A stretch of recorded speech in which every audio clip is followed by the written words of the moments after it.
the strategy of going after the queen bees to try to dismantle an organization, does that work?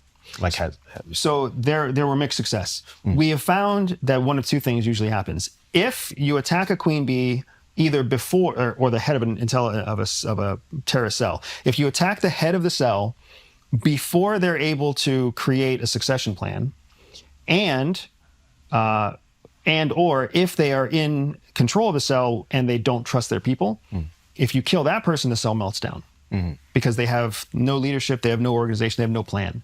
But if you're dealing with somebody who has a succession plan, or if you're dealing with somebody who does kind of have relationships with the people that they command, you run the risk of killing the person who's actually the most moderate.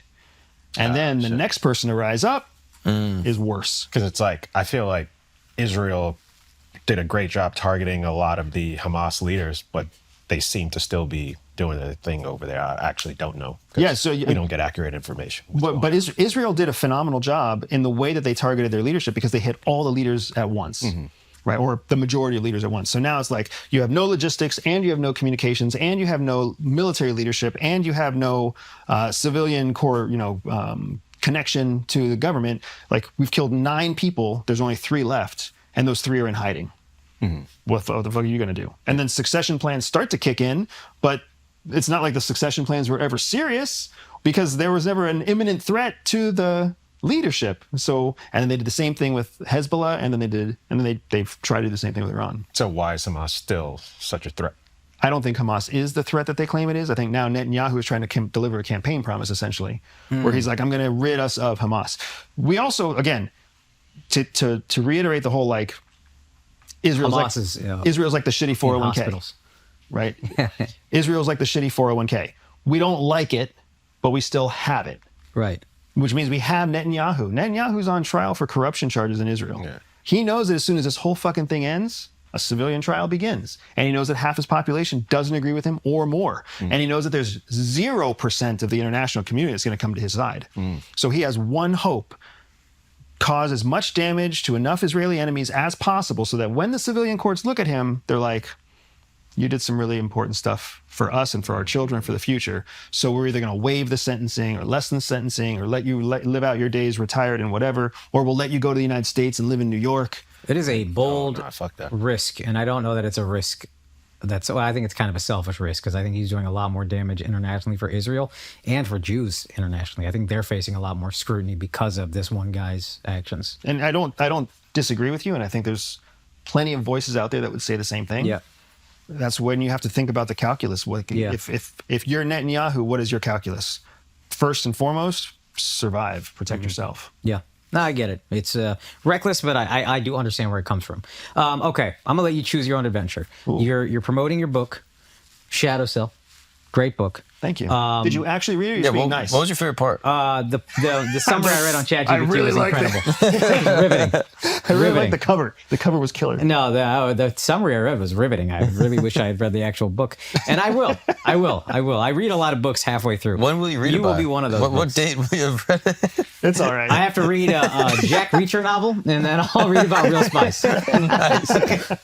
All right. So you can talk about the book, but I also know, having done just like promo for a comedy special, you go talk about it ad nauseum, and you're like, all right, buddy, I'm done with this. So we can talk about the book, and then I could ask you some other questions that we have about what's going on in the world as our expert, or we can talk about this and then get to the book and close with the book. What would you prefer? Oh, we also have a lightning round of questions, but that'll be quick. Let's put off the book. Let's go with your questions first. Sick of talking about it. I knew it. I actually really appreciate that you know how this works. Yeah. Because a lot of people don't understand how it works. Yeah, and you're answering the same questions, and it's like, guys, read the book or read a 4-page summary on ChatGPT. or don't read the book, but at least go order the book. Yeah. So that I get points for it. Dude, do something. It looks very cool. Oh, here's a question, actually, before we get into the book.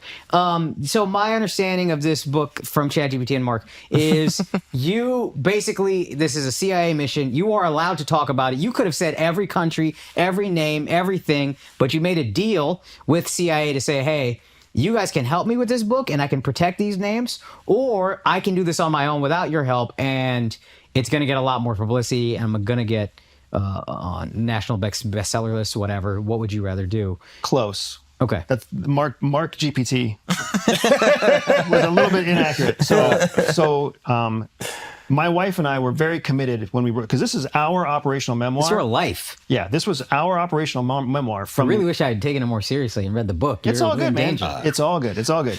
From just like 12 years ago, right? Not long ago. Okay. And the men and women who operated with us are still in the field, many of them still doing the same operations. So it was never on the table for her and I. It was never on the table to talk about the people. Okay. So all the characters, quote unquote characters that you read, they're modeled off the real people, right? There really was a guy named James. There really was a guy who was named James in the book. There really was a girl who was named Tasha in the book. She really did have a cute child who was named Monty in the book.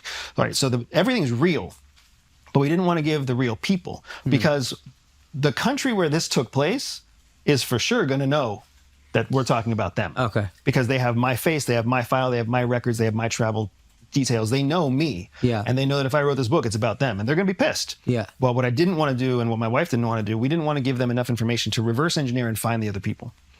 So we told CIA, we're not going to talk about the people. CIA actually came in and was like, oh, no, you're allowed to talk about the people.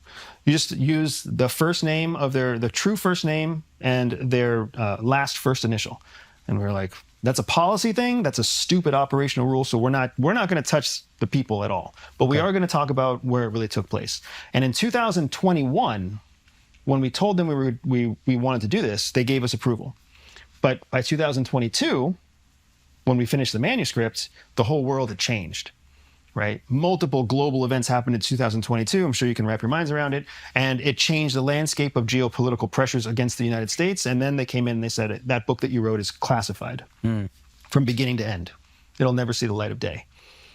And that's when we kind of had this back and forth for many years, trying to find a way to get it published, trying to find a way to get CIA to accept that there wasn't anything in the book that was going to harm national security. Okay. It's not going to look good geopolitically, but it's not going to get anybody killed. Right. And they just kept fighting with us and fighting with us. So then in 2024, my wife really decided to escalate things, and she brought on an attorney, and she said, we think that we have a legal case to sue CIA. And the attorney reviewed and said, yeah, you have a First Amendment right case that you would win if you sued CIA and took them to court. Isn't it nice when your wife is combative with somebody else? Yes. It's my favorite. It's my favorite. It's my favorite. Yeah, I think our wives would get along. Oh my or gosh. hate each other violently. Either way, it'd be fun for us because we'd be out of it. But when they decide to fight someone else, I'm like, oh, this is what watching. Game over. It's Yeah. watching Picasso paint. Watching my wife argue with someone else. It's like, And you see them make what a misstep, maestro. and you're like, you don't know what you just did. No, You don't know yeah, with that. them from them. Yeah, my wife don't misstep. She catches it though. No, but if the other person missteps, Oh, you're you're like, fucked. you just exposed You're yourself. fucked. Just wait.